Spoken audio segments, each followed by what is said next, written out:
We are going to talk about the data-driven with the new with the new algorithm machine learning, PSO-CatBoost, and we want to predict the compressive strengths of the CFRP-Confined circular concrete specimens. We came from University of Miami, me and my friend Hossein, and I want to talk about our team. Our team is divided by two sections, by Dr. Yelena Yeshe, Dr. Sayed, and me. We have the background of the computer science, and the other teams has the background of the civil engineering, Dr. Antoni Nani, Francisco Di Casso, and Hossein Ronari. And it's my second PhD to study civil engineering, and I'm trying to connect the civil engineering with the computer science. Now I want to lead the project to the Hossein, and after that, in the part of the machine learning, I will join. Thank you very much.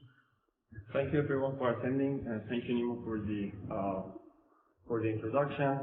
As Nima said, we are going to talk about the new model that we use to predict the compressive strengths of CFRP CC specimens. So first, let's talk a little bit about the background of this from the material side. Then later we go to the computer side. So I think all of us here are aware that there's a rising interest in the use of fiber-reinforced polymers in the construction sector, not only in the internal reinforcement but also external reinforcement that we're going to discuss it here in terms of CFRP wrap and also the CFRP tubes.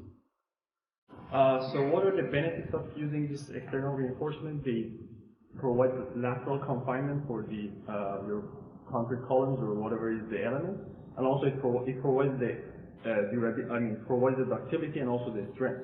So and also it enhances the durability of the structure, so which enhances the service life of the entire structure. So there are a lot of different research programs that conducted on this material. So I would categorize them in two different classes. One, the experimental investigations that people try to show some successful cases of using this material. And from the analytical point of view, there are some researchers that they develop models to predict the compressive strengths of this material. So here you can see the schematic view of a fiber-reinforced polymer confined circular concrete specimen. So under uniaxial compression, the material will be under triaxial compressive stress. Why? Because you have the compressive stress, then it causes the expansion causes the confining radial pressure, so it will be like there are pressure from three different regions.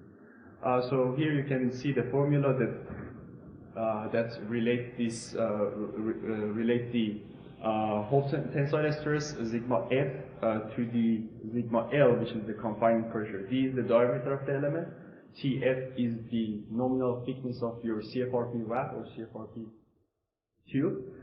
Sigma F, as I mentioned, is the hook tensile stress. Okay, a little bit about the machine learning that Nima is the expert, but I'm going to give you a little bit of background on it.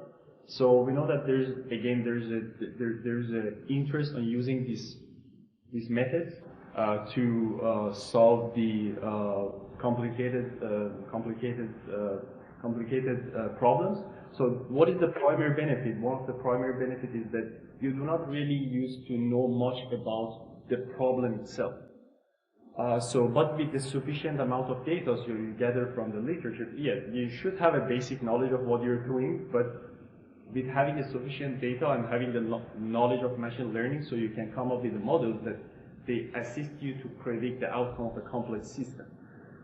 So to develop the problem with developing a resilient model is that these algorithms are complex, and also it's a time-consuming effort to come up with a model. So the process involves the first collecting data, cleaning your data, and then choose the appropriate algorithm, then develop it, and later you have to optimize it to get better answers.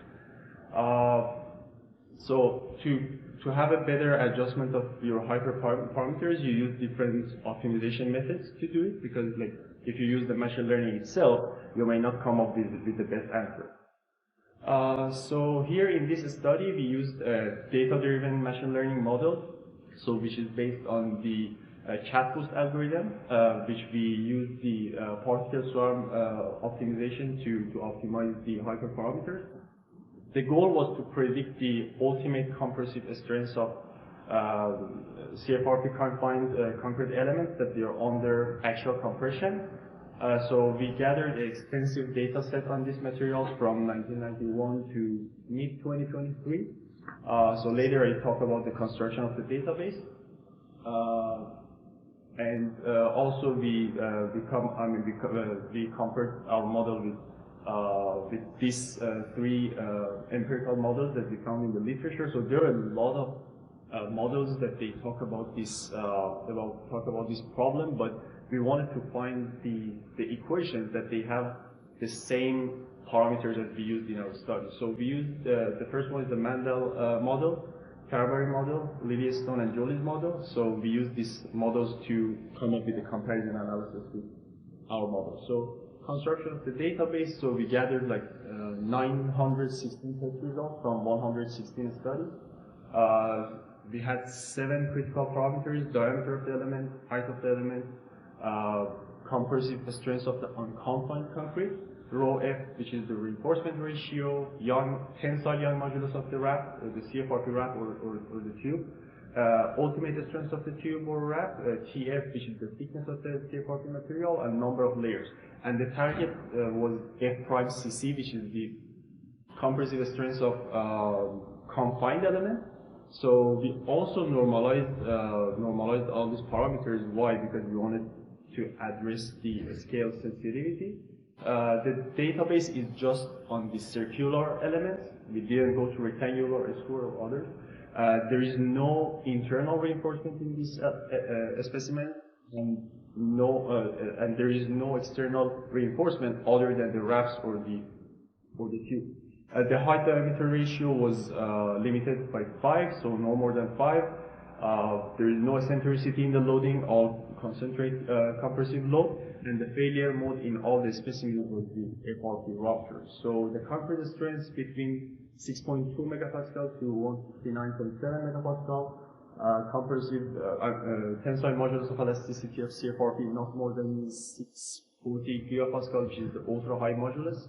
Reinforcement ratio not more than 0.162. The thickness vary a lot. On the maximum is 5.84 millimeter, which is the total thickness. It's not just thickness of a layer, so it might be a layer. And the ultimate compressive strength of the concrete, confined concrete, was between 12.8 to 303.6 megapascal. Out of those 916 data points, 800 data points are on CFRP wrap and 116 on the tubes. So, I mean, I'm not going to go all over those texts. There's a table, so here we kind of classified our database. So, how many on wrap, how many on tube, which are the regular CFRP, which one is the high modulus, which one is the ultimate high modulus. And here is the multi-correlation among all of our input and output variables. I know that you cannot see all of them, but I couldn't find a better way to present them. So here it shows the distribution of the input and output, frequency of the occurrence, and correlation between these parameters. So we use some performance measures for comparison purposes between our model and the other models. Residual error, coefficient of determination, mean square error, root mean square error, and mean absolute error. So from here I'm gonna...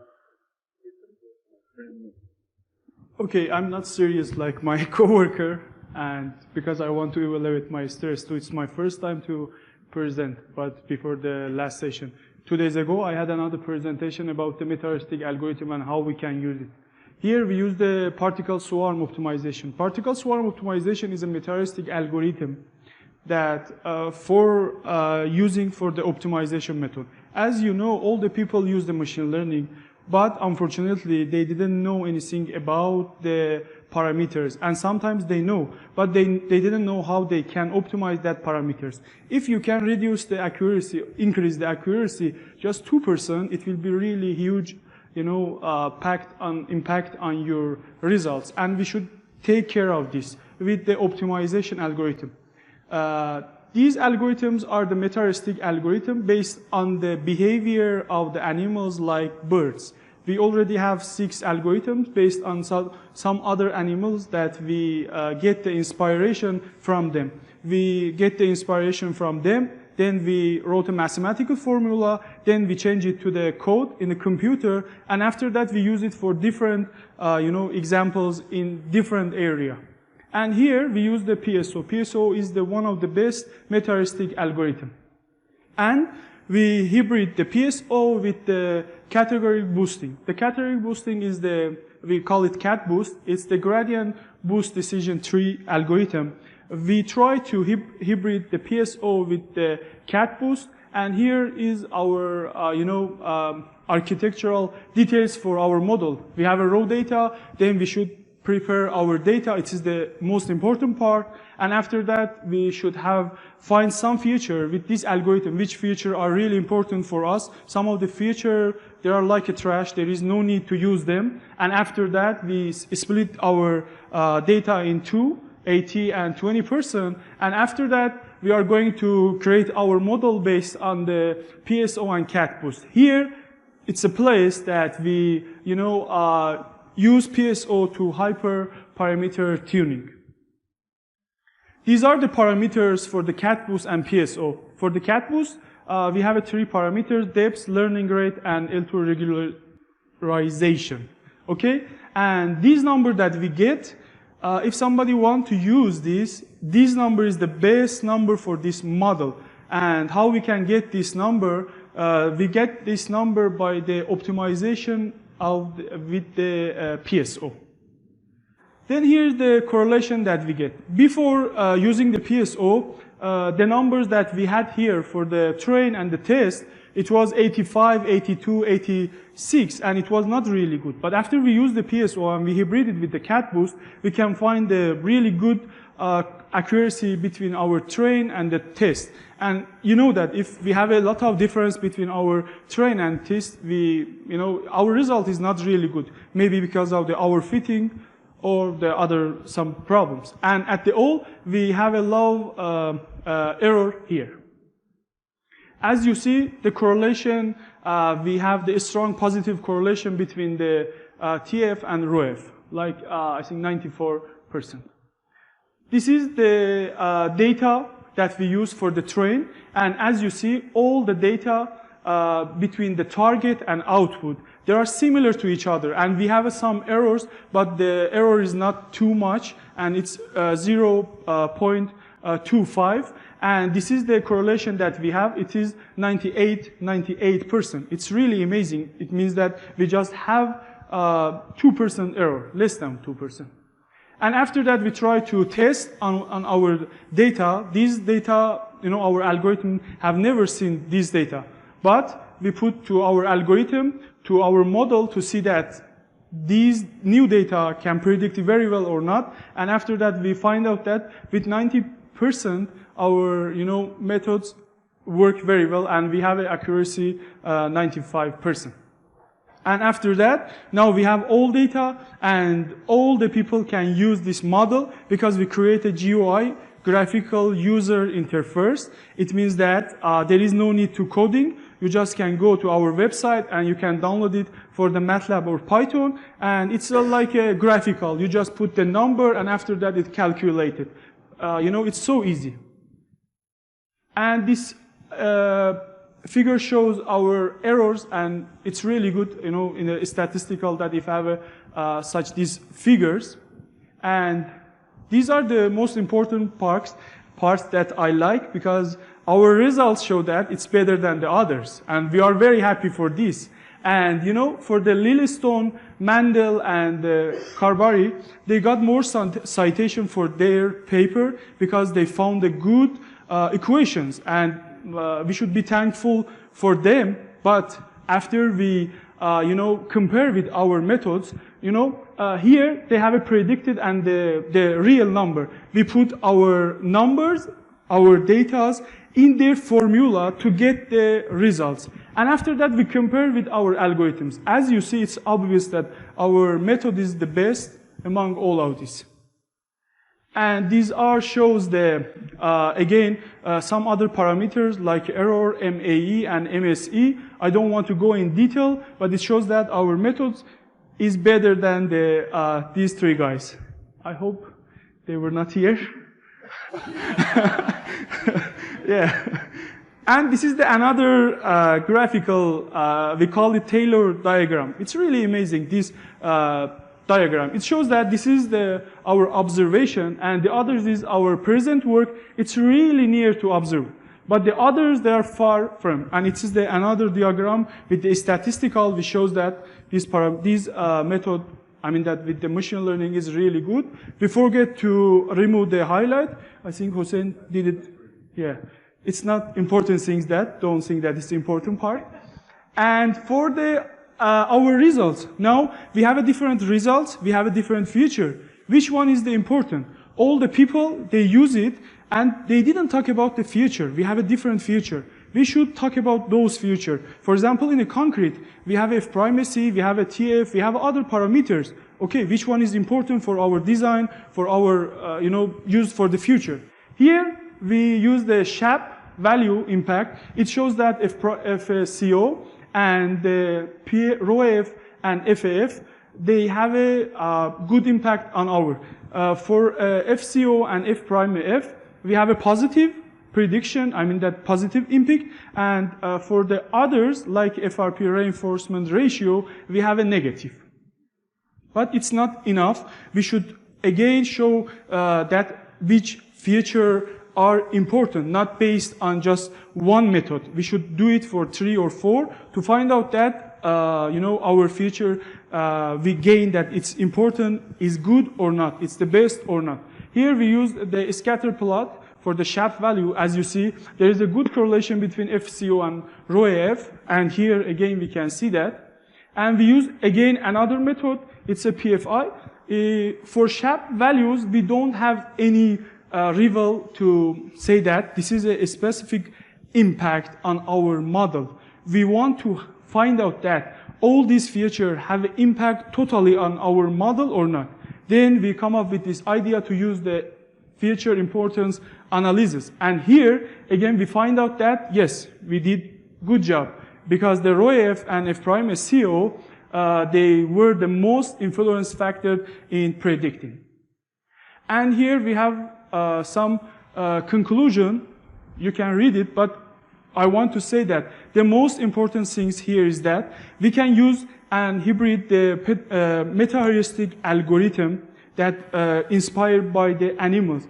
We already have 7 algorithms and 68 papers. All of them are my children. I love them.